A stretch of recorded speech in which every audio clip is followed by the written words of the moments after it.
আজকে বাড়িতে বানিয়েছিলাম সয়াবিন। সয়াবিনটা খেতে ছিল একদম অসাধারণ।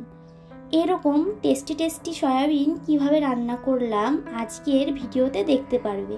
পুরো ভিডিওটি দেখার অনুরোধ রইল। ভিডিওটি স্কিপ না করে পুরো ভিডিওটি দেখবেন। চলো তাহলে দেখে নেওয়া যাক আজকের এই সয়াবিন রেসিপি আমি কিভাবে বানাই। এখানে আমি গ্যাসে জল গরম করতে বসিয়ে দিয়েছি, আর জলটা গরম হয়ে গেলে জলের ভেতরে দিয়ে দেবো 100 সয়াবিন, আর দিয়ে দেবো হাফ চামচেরও কম লবণ। লবণটা দিয়ে চামচের সাহায্যে একটু নাড়াচাড়া করে নেব। যখন এইরকম জাল উঠতে শুরু করে দেবে তখন সয়াবিনগুলো একদম নরম হয়ে যাবে, তখন নামিয়ে নিতে হবে। এইবার এখানে আমি কড়াই গরম করতে বসিয়ে দিয়েছিলাম। কড়াইয়ের ভেতরে দিয়ে দেব 1 কাপ সাদা তেল। তেলটা দিয়ে একটু নাড়াচাড়া করে নেব। তেল যখন গরম হয়ে যাবে তখন এই তেলের ভেতরে দিয়ে দেব সয়াবিন। সয়াবিনগুলোকে আমি জল ছড়িয়ে নিয়েছি। জল ঝরিয়ে নেওয়ার পরে সয়াবিনগুলো তেলের উপরে দিয়ে দেব। এবার সয়াবিনগুলো তেলের উপরে দিয়ে একটু নাড়াচাড়া করে নেব।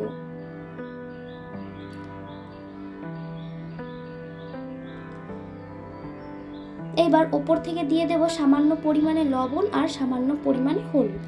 লবণ হলুদ দিয়ে সয়াবিনগুলোকে একটু ভালো করে ভেজে নিতে হবে।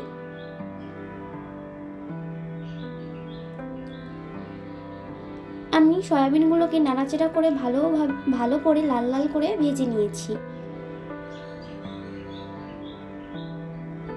সয়াবিনগুলো ভাজা হয়ে গেছে, এখন সয়াবিনগুলো নামিয়ে নিতে হবে।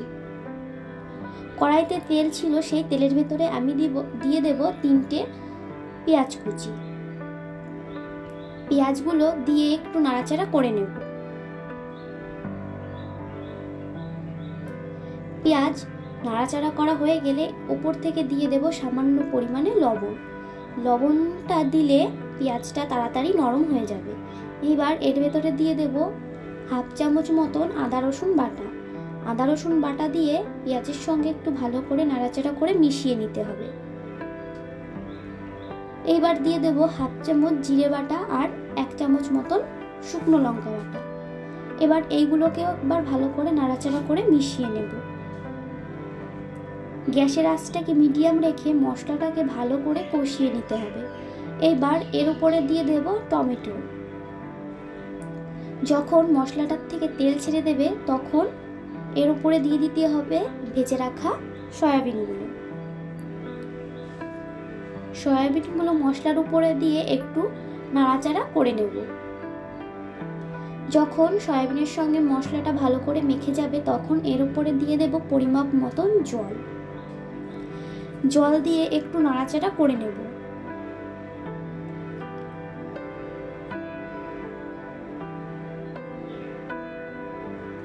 নাড়াচাড়া করে রেখে দেব জাল হওয়ার জন্য।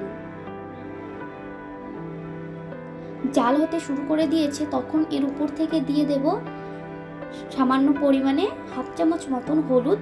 ঠান্ডা জলে গুলিয়ে আমি সয়াবিনের উপরে দিয়ে দেব। সয়াবিনে যখন জলটা শুকিয়ে আসবে তখন উপর থেকে দিয়ে দেব হাফ চামচ মতন গরম মশলার গুঁড়ো। এইবার গরম মশলাটা দিয়ে ভালো করে নাড়াচাড়া করে নামিয়ে নিলেই তৈরি।